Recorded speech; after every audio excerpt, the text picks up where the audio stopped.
নমস্কার সবাইকে। আবার চলে এলাম আপনাদের সঙ্গে একটি রেসিপি ভিডিও শেয়ার করার জন্য। তো আজকে আপনাদের সঙ্গে শেয়ার করব সবার পছন্দের এগ ম্যাগি। তো চলুন শুরু করা যাক। তো ফার্স্টে এখানে আমি ম্যাগিটা সেদ্ধ করে নিয়েছিলাম।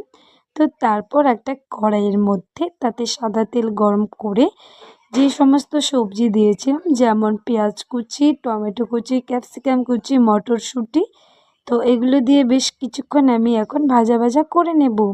তো এরপর নুন, হলুদ গুঁড়ো, লঙ্কার গুঁড়ো দিয়ে দিব। তো বেশ কিছুক্ষণ এটাকে আবারও ভাজা ভাজা করে নেব।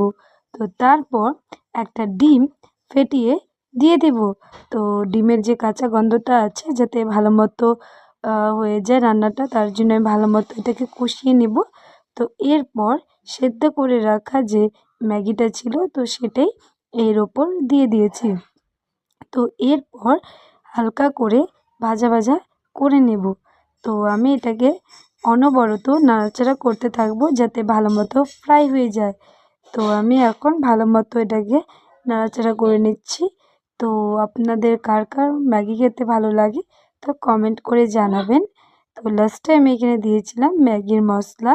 তো ৩ প্যাকেট এখানে ম্যাগি নিয়েছিলাম, তার জন্য ৩ প্যাকেট মশলা দিয়ে তো আবারও আমি বেশ কিছুক্ষণ নাড়াচাড়া করে নেব।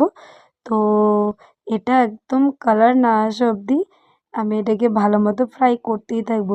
তো আপনাদের ভিডিওগুলো কেমন লাগছে অবশ্যই কমেন্ট করে জানাবেন। আর ভালো লাগলে লাইক, কমেন্ট আর সাবস্ক্রাইব করে পাশে থাকবেন। আর ফেসবুক থেকে ভিডিওটা দেখলে অবশ্যই পেজটাকে ফলো করে পাশে থাকবেন। তো আজকের মতন এই পর্যন্তই, আবার আসবো নেক্সট ভিডিওর সাথে।